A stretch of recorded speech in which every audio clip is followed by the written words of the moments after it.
کہ اس کی شادی 18-19 سال کی عمر میں ہو گئی تھی۔ اس وقت کریم 22-23 سال کا تھا۔ شادی کے 1 سال بعد ان کے ہاں بچوں کی لائن لگ گئی۔ پہلے 2 لڑکے پیدا ہوئے، اس کے بعد اوپر تلے 6 لڑکیاں پیدا ہوئیں، جن کی عمریں اس وقت 8 سے 15 سال کے درمیان تھی۔ بڑے 2 بیٹوں میں فاروق 16 سال کا اور یوسف 17 سال کا تھا۔ 6 لڑکیوں کے بعد پھر 3 لڑکے پیدا ہوئے، جن کی عمریں بالترتیب 7، 5 اور 3 سال تھیں۔ 3 سالہ کامران کے بعد پیدائش کا سلسلہ رک گیا، اور یہی بات مستری کریم کو پسند نہیں آئی۔ گاؤں دیہات اور چھوٹے قصبہ جات کے اپنے مخصوص مسائل ہوتے ہیں۔ رسوم و روایات بھی شہروں سے قدرے مختلف ہوتی ہیں۔ وہ لوگ تھانے اور تھانے دار کو بہت کچھ سمجھتے ہیں، اور بعض اوقات اپنے انتہائی نجی معاملات کو بھی تھانے کے تعاون سے حل کرنا چاہتے ہیں، جیسا کہ عابدہ اپنے خاوند کی نامعقول دھمکی سے گھبرا کر فوراً میرے پاس چلی آئی تھی۔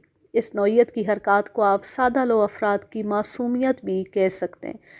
بہرحال ہمارے زمانے میں تھانے کی بہت اہمیت ہوا کرتی تھی۔ لوگ پولیس کا بڑا احترام کرتے تھے اور اپنے دکھوں کے مداوع کے لیے ہمارا دروازہ ضرور کھٹکھٹاتے تھے۔ حفظ ما تقدم کے طور پر عابدہ نے تھانے سے جاتے ہوئے مجھ سے وعدہ لیا تھا کہ میں اس کے شوہر کو یہ نہیں بتاؤں گا کہ بیوی نے اس کے خلاف کوئی شکایت درج کروائی ہے۔ مجھے یہ وعدہ کرتے ہوئے عابدہ کی حالت پر بہت ترس آیا تھا۔ جس عورت نے اپنے شوہر کے بچے پیدا کر کر کے خود کو ختم کر لیا ہو، اس شوہر کو تو ایسی عورت کے ہر دکھ تکلیف کا خیال رکھنا چاہیے، کجا یہ کہ وہ بد نصیب کسی وحشت زدہ ہرنی کی مانند سہمی ہوئی تھی۔ میں نے اسی روز شام کے وقت ایک کانسٹیبل کو لاری اڈے بھیج کر کریم مستری کو تھانے بلا لیا۔ کریم 40 سال کا ایک گول مٹول اور پستہ قامت شخص تھا۔ اس نے کام والے کپڑے پہن رکھے تھے، جن پر جا بجا تیل اور گریس کے دھبے دکھائی دیتے تھے۔ وہ اس بلاوے پر حیران سے زیادہ پریشان نظر آتا تھا۔ کانسٹیبل اسے میرے کمرے میں چھوڑ کر چلا گیا تو میں نے سر تاپا اس کا جائزہ لینے کے بعد کرسی پر بیٹھنے کا اشارہ کرتے ہوئے کہا، کریم، پتہ ہے میں نے تمہیں تھانے کیوں بلایا؟ نہیں جناب، میں نے تو کوئی ایسا ویسا جرم بھی نہیں کیا۔ ایسا ویسا نہ صحیح، مگر تم نے جیسا تیسا جرم ضرور کیا ہے، اور میں نے تمہارا انٹرویو کرنے کے لیے بلایا ہے۔ انٹرویو؟ کریم، تمہارے بچے کتنے ہیں؟ 11 جناب۔ تاہم اس کی سمجھ میں نہ آیا کہ میں نے یہ سوال کیوں کیا ہے۔ آپ میرے بچوں کے بارے میں کیوں پوچھ رہے ہیں؟ اوئے نامعقول، کیا تمہیں اتنا بھی نہیں پتہ؟ انٹرویو میں سوالات ہی کیے جاتے ہیں، تمہاری کسی بھی چیز کے بارے میں پوچھا جا سکتا ہے، اور ہاں، اب بیچ میں کوئی اعتراض نہ اٹھانا، ورنہ میں تمہیں کریم رول یا آئس کریم ضرور بنا دوں گا۔ ویسے اپنے قد کاٹ اور جسامت سے تم کسی بیوٹی کریم کی بنی بنائی شیشی ہو، مجھے تم پر زیادہ محنت نہیں کرنا پڑے گی۔ پستہ قامتی کے ساتھ ہی وہ مائل بفربی بھی تھا، اور اگر قد قامت اچھی ہوتی تو اس کی فربی چھپ جاتی، لیکن 5 فٹ 2 انچ قد نے اس کے اوسط موٹاپے کو زیادہ نمایاں کر دیا تھا۔ میں نے اسے ایک مناسب ڈانٹ پلائی تو وہ سیدھا ہو کر بیٹھ گیا۔ تم نے شادیاں کتنی کی ہیں؟ اس زمانے میں عموماً 2-3 شادیاں کر لی جاتی تھیں، اور خاندگی سطح پر زیادہ بگاڑ بھی پیدا نہیں ہوتا تھا۔ اکثر گھروں میں تو 2 یا 3 اور بعض اوقات 4 کی 4 بیویاں ایک ہی چھت تلے زندگی بسر کرتی تھیں۔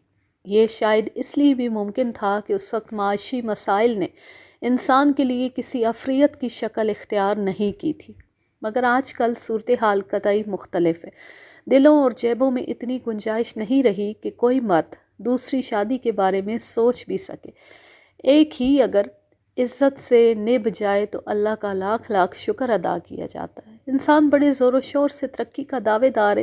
اگر یہی ترقی ہے تو پھر یہ بڑی معکوس ہے۔ ترقی تو وہ ہے جو مسائل کو ختم کر کے زندگی کو آسان بنائے۔ کریم میرے سوال پر تھوڑا چونکا اور بولا، صرف ایک جناب۔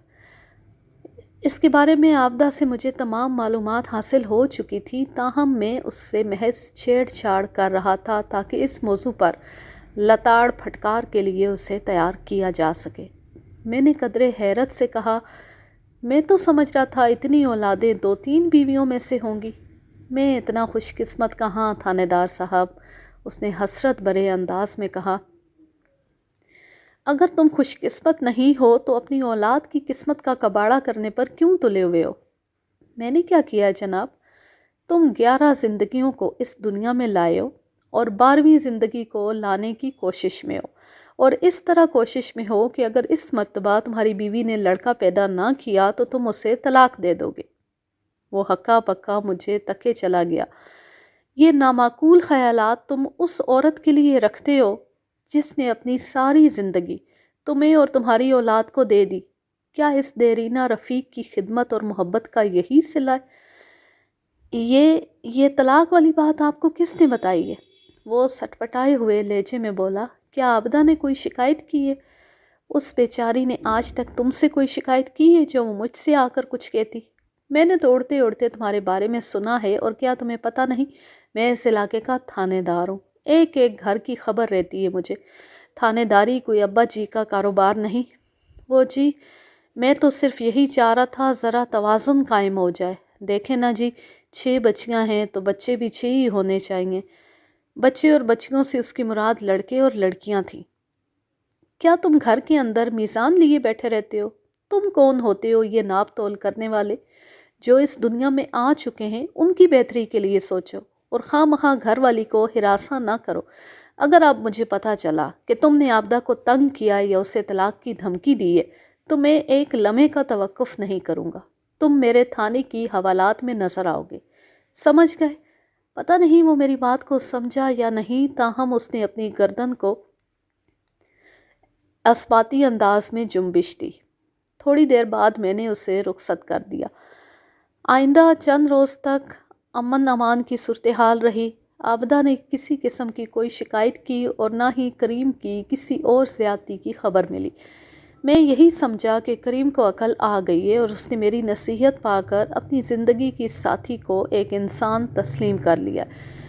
یہ نتائج خوشائن تھے، لہٰذا میں مطمئن ہو گیا۔ کچھ دن بعد میں عابدہ اور کریم کو بھول گیا۔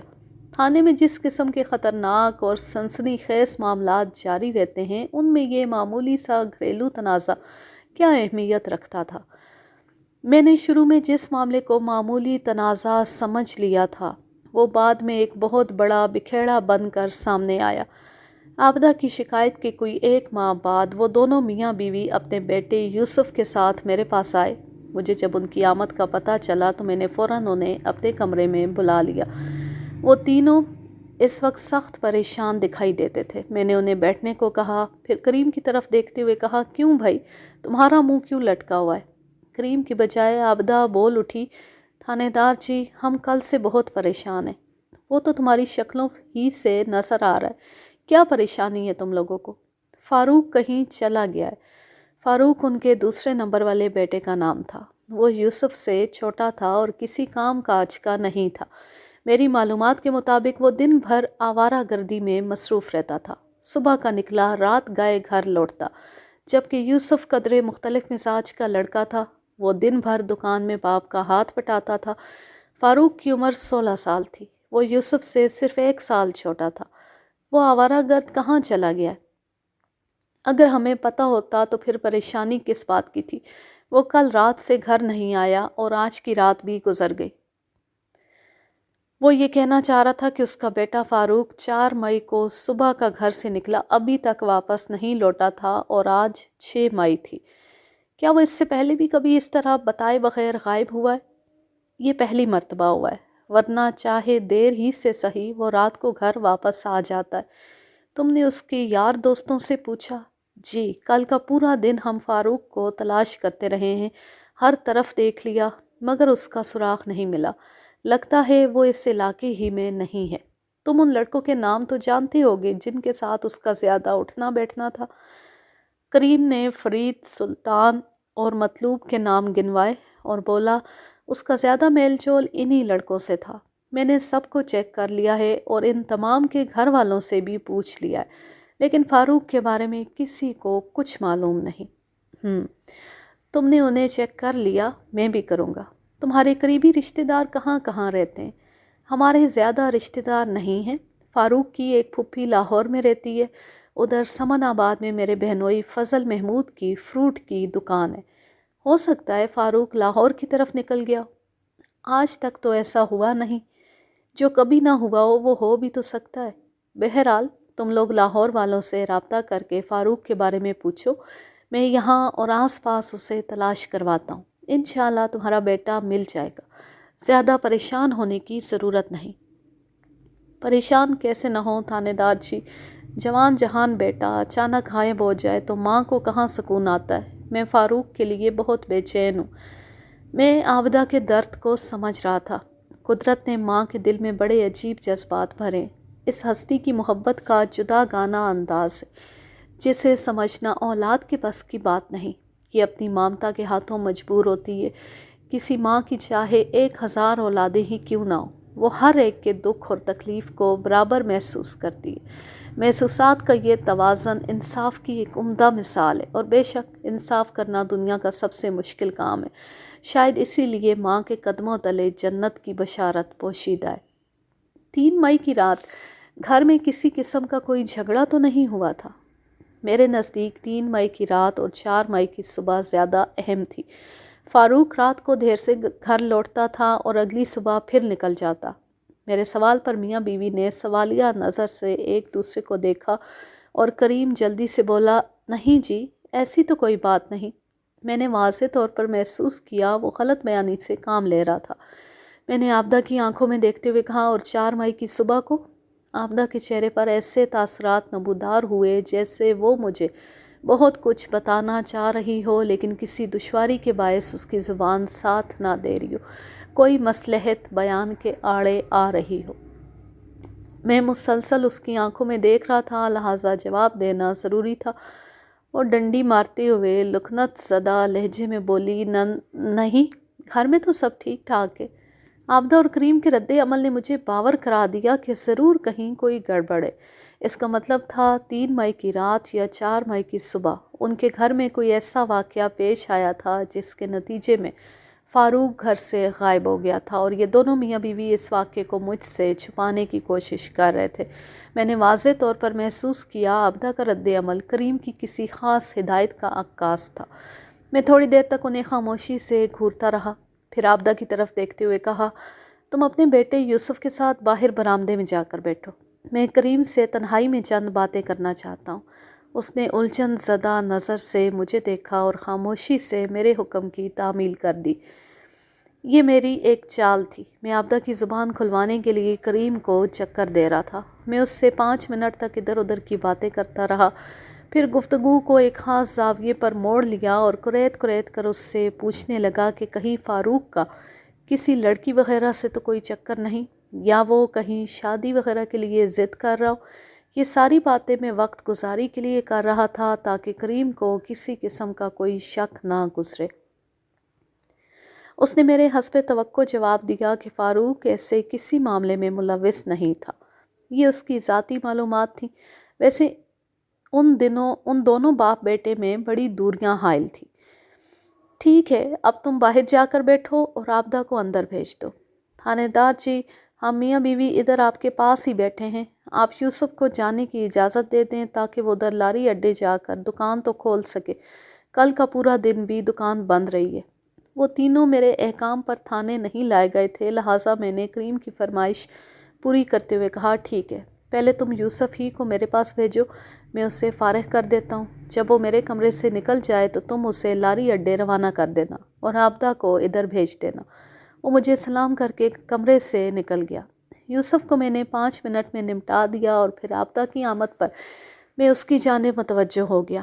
پہلے میں نے اس سے اسی قسم کے سوالات کیے جیسے کریم سے پوچھے تھے، اور ساتھ ہی یہ تاکید بھی کر دی کہ باہر جا کر کریم کے سامنے وہ اپنے بیان کو یہیں تک محدود رکھے تاکہ اس کی چمڑی اور ہڈیاں سلامت رہیں۔ وہ میری بات کو سمجھ گئی اور بولی، اس کا مطلب ہے آپ نے کوئی خاص بات پوچھنے کے لیے مجھے بلایا ہے؟ میں نے اس کی آنکھوں میں جھانکا اور میں نے خیز انداز میں کہا، اور تم جانتی ہو وہ خاص بات کیا ہو سکتی ہے؟ آپ کا اشارہ اس رات والے جھگڑے کی طرف ہے نا؟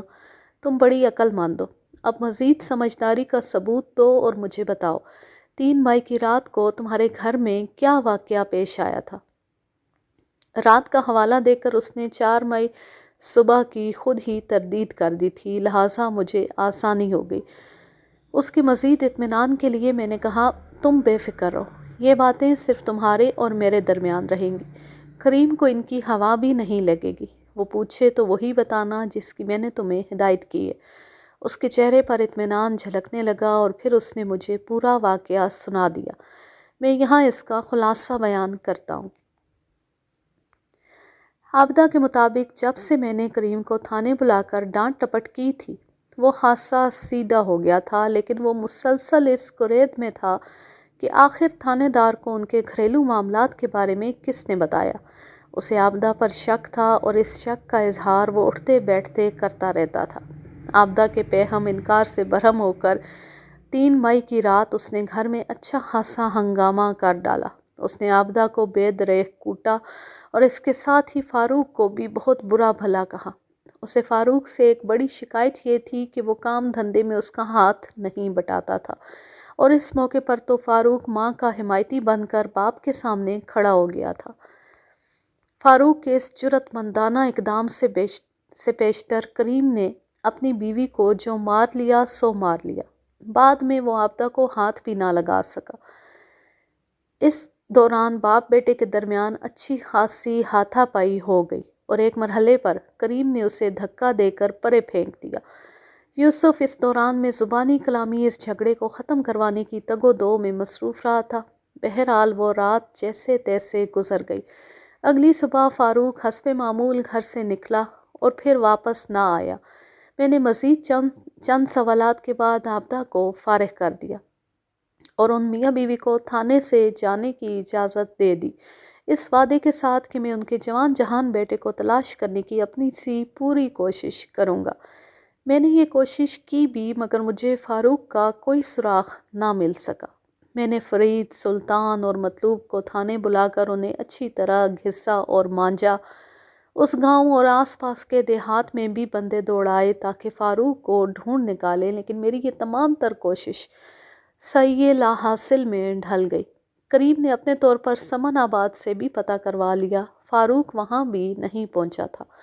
گاؤں کا کوئی اور لڑکا یا لڑکی بھی غیر حاضر نہیں تھی، جو ایک خاص انداز میں سوچا جاتا۔ ایک ہفتے کی تگ و دو کے بعد میں اس نتیجے پر پہنچا کہ فاروق اپنے گھریلو حالات سے دل برداشتہ ہو کر کہیں نکل گیا تھا۔ کہاں، اس بارے میں اس نے اپنے دوستوں کو بھی کچھ نہیں بتایا تھا۔ اگر ایسی کوئی بات ہوتی تو میں فرید، سلطان اور مطلوب سے اگلوا لیتا۔ میں نے پوچھ تاچھ کے دوران ان پر اچھی خاصی سختی بھی کی۔ ٹین ایج کو اگر انگریز نے خطرناک عمر قرار دیا ہے تو اس حقیقت کو ماننا پڑے گا۔ کسی قسم کے تعصب، اختلاف یا ناپسندیدگی سے قطع نظر انگریز کی عقل مندی، دور اندیشی اور موقع شناسی سے انکار ممکن نہیں۔ فاروق 16 سال کا تھا اور عمر کا یہ حصہ بہت ہی لاؤبالی اور جذباتی ہوتا ہے۔ والدین کے مابین پائی جانے والی ناچاکی اس سے ڈھکی چھپی نہیں تھی۔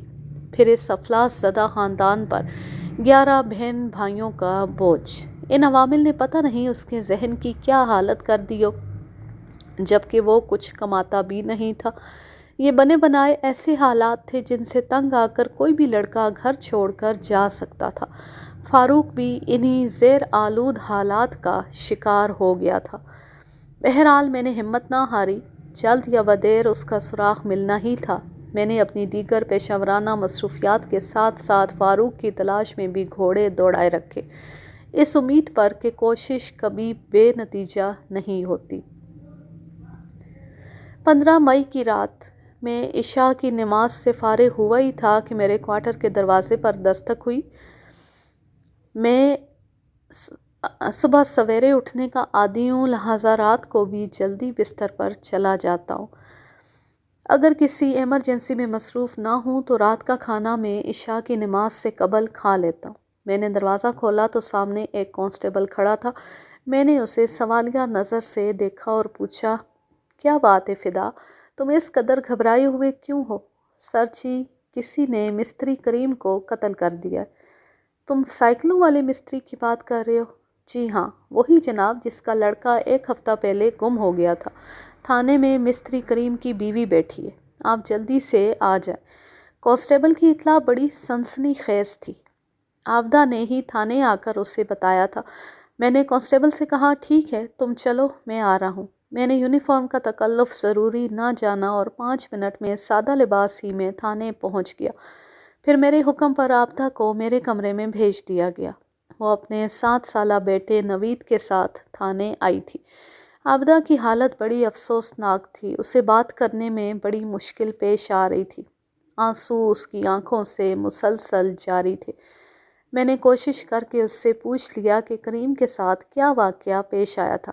اس نے بتایا کہ آج شام کسی نے کریم کو دکان میں قتل کر دیا تھا۔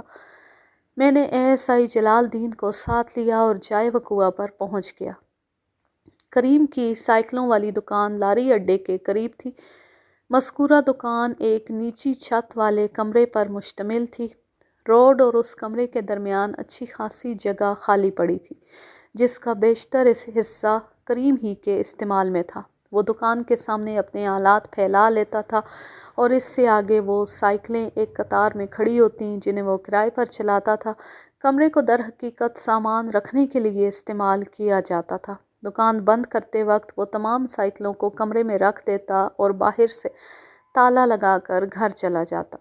جب میں اس کی دکان پر پہنچا تو رات کے 10 بج رہے تھے۔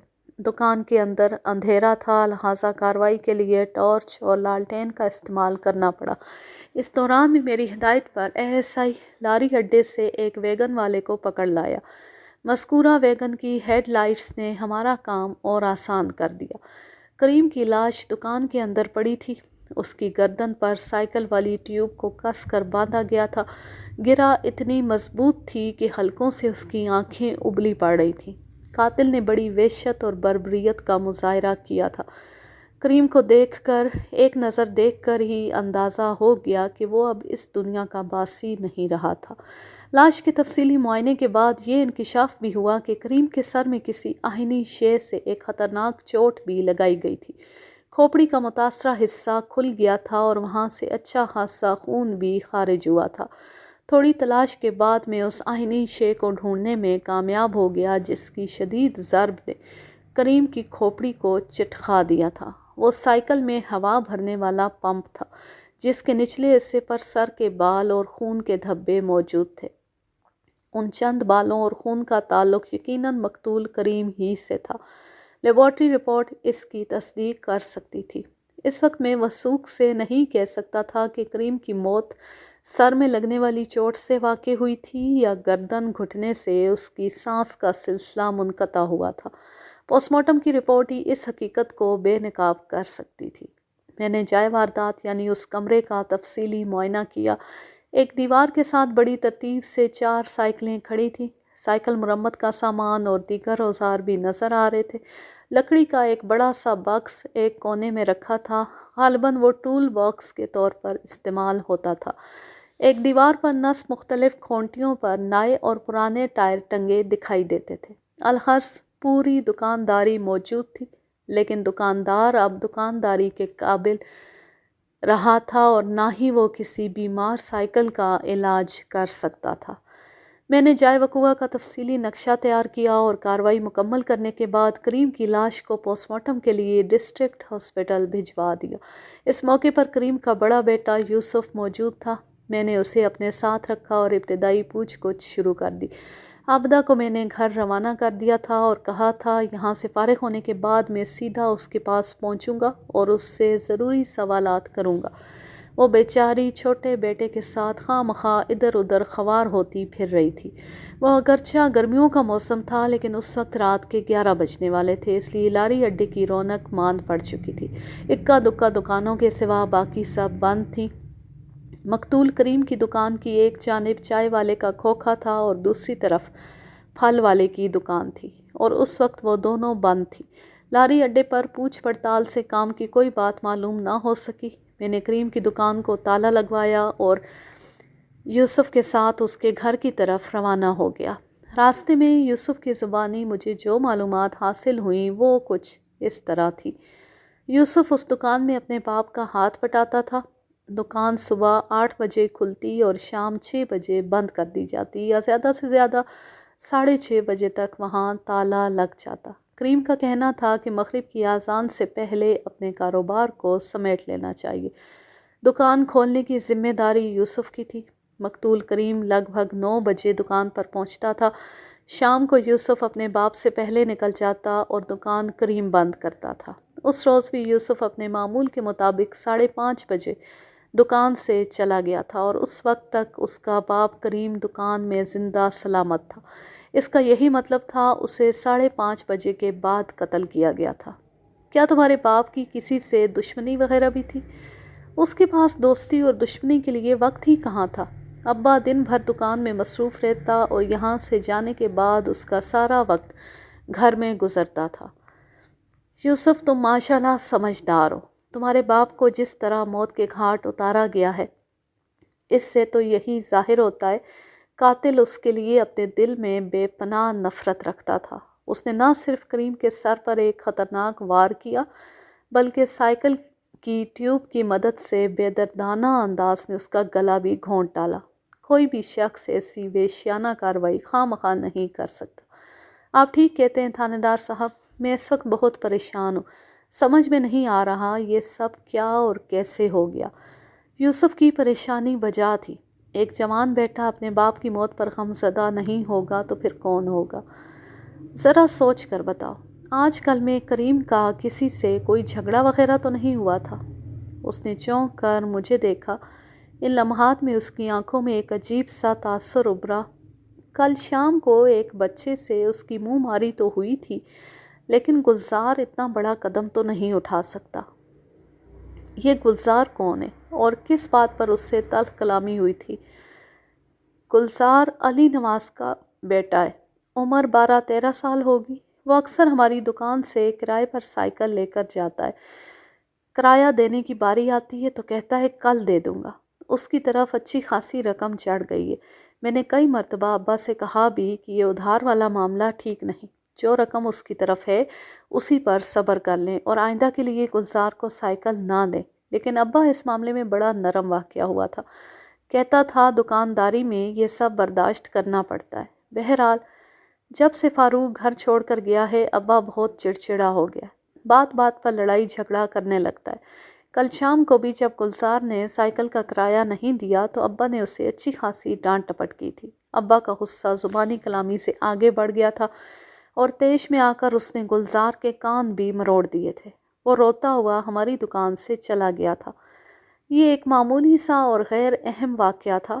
ظاہر ہے کریم کی سرزنش پر ایک 13 سالہ بچہ انتقاماً اسے قتل تو نہیں کر سکتا تھا۔ سائیکل کی ٹیوب کو کریم کی گردن میں جس طرح باندھا گیا تھا وہ کسی 13 سالہ بچے کے بس کی بات نہیں تھی۔ اسی طرح ہوا بھرنے والے پمپ کا مہلک وار بھی گلزار سے لگا نہیں کھاتا تھا۔ کریم ایسا بھی مٹی کا مادو نہیں تھا کہ گلزار سے زہر ہو جاتا۔ میں نے گلزار کے ذکر کو گول کر دیا اور یوسف سے پوچھا، کیا تم دکان سے نکلنے کے بعد سیدھے گھر جاتے ہو؟ نہیں جناب، میں لگ بھگ 5:30 بجے دکان چھوڑ دیتا ہوں اور سیدھا بڑے میدان میں پہنچتا ہوں۔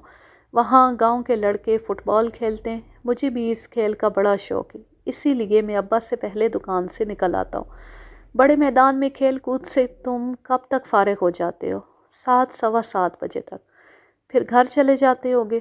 5-10 منٹ تک ادھر میدان ہی میں رہتے ہیں، جب سانسیں ہموار ہو جاتی ہیں تو اپنے اپنے گھروں کی راہ لیتے ہیں۔ 7:30 اور 8 بجے کے درمیان میں گھر پہنچ جاتا ہوں۔ اور تمہارا باپ کب تک گھر پہنچ جاتا تھا؟ عموماً 6:30 بجے تک۔ کیا آج بھی تم کھیل کے میدان سے فارغ ہونے کے بعد 8 سے پہلے ہی گھر پہنچ گئے تھے؟ جی ہاں۔ میں گھر میں داخل ہوا تو اماں نے بتایا کہ ابا ابھی تک دکان سے گھر نہیں آیا۔ یہ ایک خلاف معمول بات تھی، اس لیے مجھے حیرت ہوئی اور میں ابا کو دیکھنے دکان کی طرف چلا گیا اور پھر میں نے دکان کے اندر ابا کو بے ڈھنگے انداز میں پڑے دیکھا۔ اس وقت تک اندھیرا پھیل چکا تھا۔ میں نے ماچس جلائی تو اس کی ناکافی روشنی میں نے ابا کی گردن میں بندھی ہوئی سائیکل کی ٹیوب دیکھ لی۔ میں تیلی پر تیلی جلاتا گیا اور پھر یہ خوفناک حقیقت مجھ پر کھل گئی کہ ابا کو کسی نے قتل کر دیا۔ پھر تم نے کیا کیا؟ میں سیدھا گھر پہنچا اور اماں کو جا کر صورتحال سے آگاہ کیا۔ گھر میں فوراً ماتم کی سی فضا قائم ہو گئی۔ میری بہنیں اور چھوٹے بھائی ابا کی موت کا سن کر زاروں کے تار رونے لگے۔ میں اماں اور ان سب کو تسلی دلاسے دیتا رہا۔ پھر اماں مجھے ساتھ لے کر دکان پر آ گئی۔ گھر سے نکلتے وقت ہم لالٹین بھی ساتھ لے آئے تھے۔ اماں کا انداز بتاتا تھا شاید اسے میری بات کا یقین نہیں آیا، مگر جب اس نے اپنی آنکھوں سے ابا کی لاش کو دیکھ لیا تو دھاڑے مار کر رونے لگی۔ ابا جیسا بھی تھا اس کا خاوند تھا اور ہم سب کا کفیل بھی۔ یہ سچ ہے کہ میں بھی دن بھر ابا کے ساتھ محنت کرتا تھا، لیکن ابا کی اہمیت اپنی جگہ پر ہے، وہ تو ہم سب کے سر کا سایہ تھا۔ اتنا کہہ کر وہ ایک مرتبہ پھر خاموش ہو گیا۔ میں نے اس سے کچھ نہ کہا اور قدم قدم اس کے گھر کی طرف بڑھتا رہا۔ تھوڑی دیر کے بعد وہ خود ہی بول اٹھا، ہمیں رونے دھونے سے فرصت ملی تو میں نے اماں کو تھانے بھیج دیا تاکہ آپ کو اس واقعے کی اطلاع دی جا سکے، اور خود میں ابا کی لاش کے پاس رک گیا تھا۔ یوسف، جب تم کریم کو ڈھونڈتے ہوئے اپنی دکان پر پہنچے تو دکان کا دروازہ بند تھا۔ دروازہ بھیڑا ہوا تھا مگر اس میں تالا نہیں لگا ہوا تھا۔ دکان کے اندر جانے کے بعد مجھے پتہ چلا دکان کا تالا اپنی کھونٹی پر موجود تھا۔ اس نے مجھے بتایا کہ صبح دکان کھولنے کے بعد وہ چابی سمیت تالے کو دیوار میں نصب ایک کھونٹی پر لٹکا دیتا تھا اور دن بھر وہ چابی تالا دکان کے اندر ہی رہتا تھا۔ میں جب جائے وقوع پر پہنچا تو میں نے آلات مرمت کو دکان کے اندر پایا تھا۔ علاوہ ازیں کرائے پر چلنے والی سائیکلیں بھی ایک دیوار کے ساتھ ترتیب سے کھڑی تھیں۔ کیا دکان کا ساز و سامان تم نے اٹھا کر کمرے کے اندر رکھا تھا؟ نہیں، وہ پہلے سے اندر موجود تھا۔ اس کا مطلب ہے کریم نے دکانداری سمیٹ لی تھی جب قاتل وہاں پہنچا، اور پھر قاتل نے اسے دکان بند کرنے کا موقع نہ دیا۔ یوسف نے میرے خیال کی تائید کر دی۔ آج کے لیے بس اتنا ہی، اب میں لیتی ہوں آپ سے اجازت۔ جہاں رہیں خوش رہیں، شاد و آباد رہیں، ہنستے مسکراتے رہیں۔ اللہ حافظ، اللہ نگہبان۔